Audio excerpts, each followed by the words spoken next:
having a high amount of fiber kind of backfires sometimes. Like, it doesn't exactly work. Maybe it does in the long term. I am a pretty decent proponent of fiber personally, but when you're dealing with issues, gut issues, adding fiber into the mix or fermentable oligosaccharides, FODMAP things, that causes pain, that causes discomfort, that causes bloating, and there's sort of a Pavlovian response to just avoid those things altogether. So it's difficult to talk about vegetables because you think, okay, all vegetables are going to be really high in fiber. But the one that I want to talk about today has an impact on the gut in a different way. It has an impact on the gut because of how it affects a natural sort of trigger response to toxins or things that need to be removed from the gut. And I know that sounds woo-woo, witch doctory weirdo when we talk about like toxins, but that's also a big part of what the colon deals with. So let's be real. Let's go ahead and jump into this. And I also have a couple additional things that I'm going to throw in that you can add into the diet. So the vegetable that I'm talking about, getting right to the point, is broccoli. But before you click off the video, I want to teach you how to use it properly, what it's actually doing. And then I also want to give you a couple other foods that you can use in conjunction with broccoli that work upon different avenues. So the interesting thing about broccoli is there was a study that was published in the Journal of Nutrition. It took a look at 10% broccoli supplemented into the diet, 10% blueberries supplemented into the diet, or a control. Okay, and ultimately what they found with this is that the broccoli group had significantly greater microbiome diversity and ultimately higher levels of butyrate and ultimately lower levels of inflammation as a result. There's not a ton of fiber in broccoli,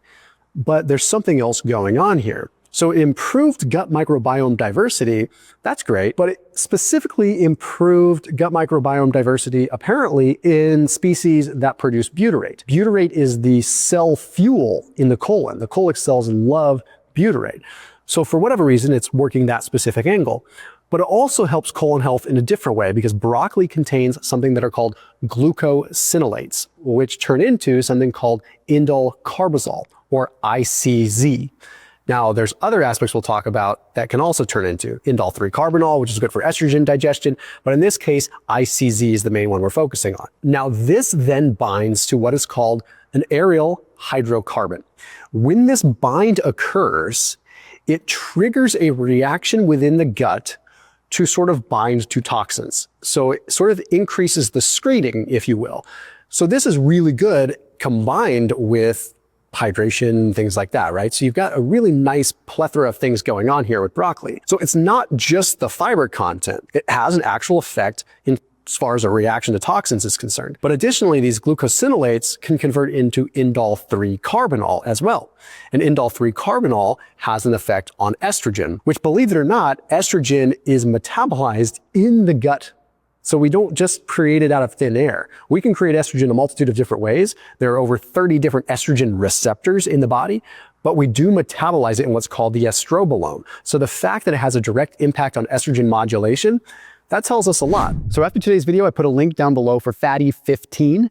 I've had that researcher on my channel. She's phenomenal. Fatty 15 is the isolated form of the C15 saturated fat. So it makes the cell have structure so it doesn't become oxidized and ultimately lead to premature cellular death within the liver, which leads to, guess what? Inflammation and more fatty liver and visceral fat. Okay, so highly, highly important.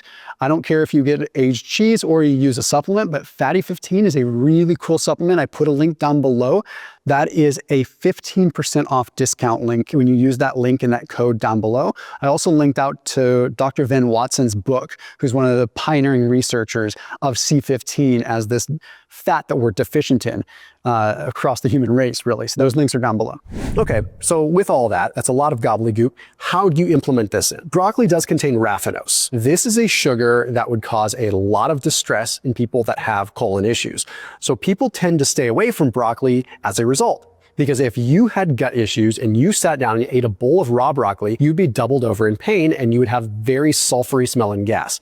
That is the raffinose. Raffinose is a hard sugar to break down, but it's very simple. If you blanch broccoli or you steam broccoli, that gets rid of the raffinose, but you still have the glucosinates in it. So you still have the ability to sort of have that reaction against toxins, but you also get the other benefits. You still get the sulforaphane, which is a tremendous antioxidant.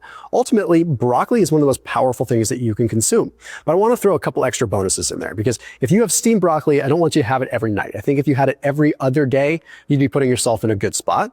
But there's also some interesting evidence coming out surrounding green bananas as far as inflammation within the gut. So we've talked about plantains, I've talked about green bananas before because of the resistant starches.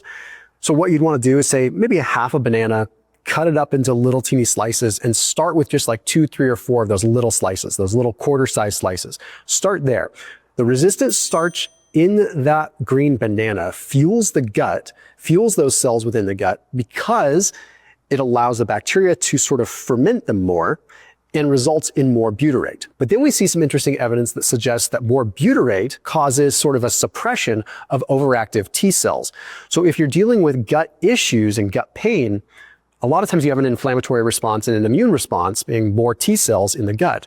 So if we can suppress the inflammatory response and sort of turn down all that T cell activation, you might be able to get a little bit more overall relief. So even though the plantains or the green bananas might make you bloated at first, it might help solving the big overarching issue over the long term.